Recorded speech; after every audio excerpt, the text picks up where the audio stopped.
Para hablar de la economía de la independencia es necesario retrotraernos un poco en el tiempo, porque fueron 3 siglos de un modelo económico que imperó en el Virreinato del Río de la Plata.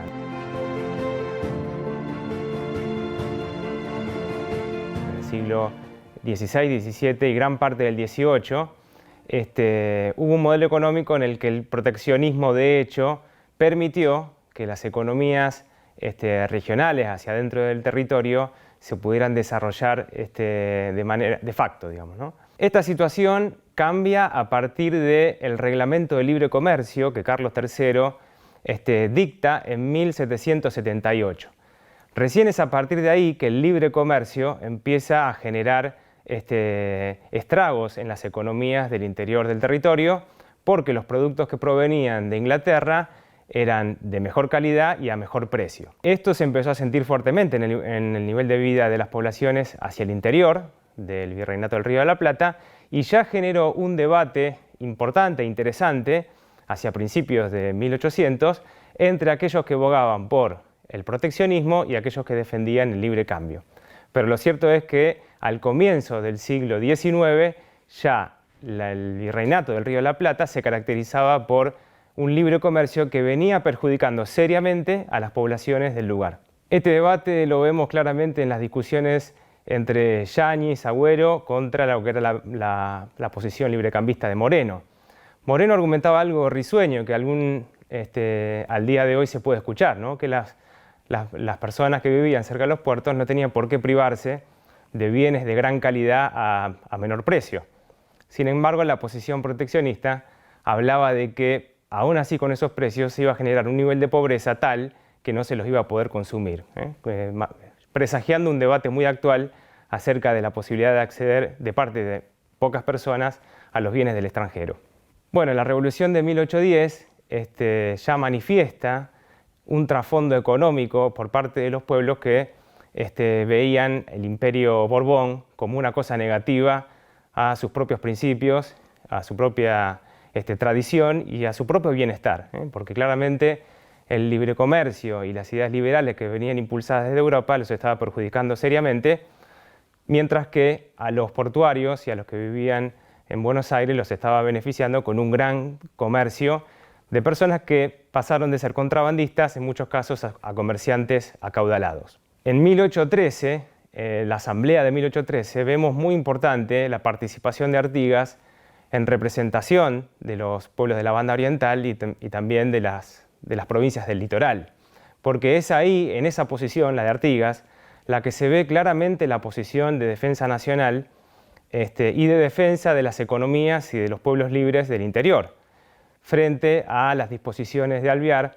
que representaba concretamente los intereses británicos y que pugnaban por mantener el sistema de libre comercio que tanto venía perjudicando a los pueblos. Claramente en esta década vemos un cambio drástico en el modelo de acumulación, generación y reparto de riqueza respecto a lo que habían sido los 3 primeros siglos de la historia hispanoamericana. En rigor de verdad, la verdadera independencia en materia económica, la verdadera declaración de la independencia económica va a venir en el Congreso de Oriente, que se llevó a cabo el 29 de junio de 1815 a través de la Confederación de los Pueblos Libres. ¿Y por qué digo verdadero? Primero por el nivel de representación que tenía en términos cuantitativos y de extensión geográfica respecto a lo que fue posteriormente, en 1816, la Declaración de la Independencia en Tucumán. Pero en materia económica,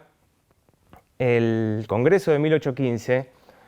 proponía un cambio radical respecto al sistema económico que estaba hasta el presente y que había empobrecido gran parte de los pueblos libres, como se denominaban, ¿no? Aquí se declaró la independencia respecto a España, pero también de otro poder extranjero. Se propuso la forma de gobierno republicana, democrática y federal, claramente, y se propusieron 2 medidas muy importantes. Una verdadera reforma agraria que apuntaba a repartir las tierras de manera justa y equitativa, y un reglamento arancelario que planteaba nuevamente, como había sido ya en la manda de 1813 de los pueblos a Artigas, un proteccionismo económico que que frenara el ingreso de mercaderías británicas y le permitiera recuperar el poder industrial a los pueblos del interior.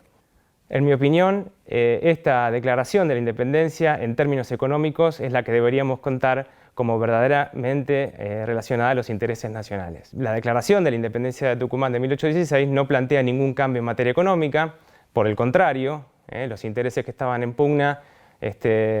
sostenían el libre cambio y el sojuzgamiento económico de las Provincias Unidas del Río de la Plata por parte de la corona británica, que mantenían una subordinación económica no formal, pero sí real, a través del puerto de Buenos Aires. Después de 1816, las luchas justamente entre lo que va a ser el bando federal proteccionista y el bando unitario librecambista se van a desarrollar fuertemente hasta lo que fue la derrota de Artigas en 1820 y el comienzo de una década de fuerte resistencia de parte de los pueblos del interior que no querían aceptar un modelo de libre cambio que les generaba mayor pobreza y exclusión no solamente de las decisiones políticas, sino también de su futuro económico.